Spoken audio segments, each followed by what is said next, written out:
नमस्कार माझ्या सर्वांना. मी शिवानी. गावाकडच्या स्वादमध्ये आपलं खूप खूप मनापासून स्वागत आहे. तर आज मी तुमच्यासोबत शेअर करत आहे चण्याच्या पानाची रेसिपी. म्हणजे चण्याचे जे पत्ते असते ना, कोवळे कोवळे, त्याची भाजी कशी करायची.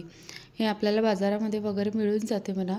आता अगर कोणाच्याकडे शेती असेल ना, तर शेतीमध्ये अगर चणा वगैरे लावला असेल ना, तर त्याचे कोवळे कोवळे पानं तोडून घ्यायचे, नंतर धुवून घ्यायचं आणि बारीक बारीक चिरून घ्यायचं.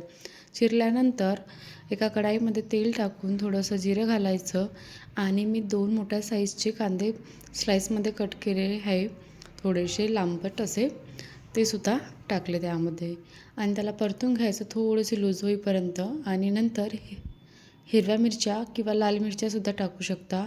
तर मी लाल मिरच्याचा वापर केला आहे. 7-8 लाल मिरच्या टाकल्या आणि सोबतच एक टमाटर टाकला आहे मोठ्या साईजचा.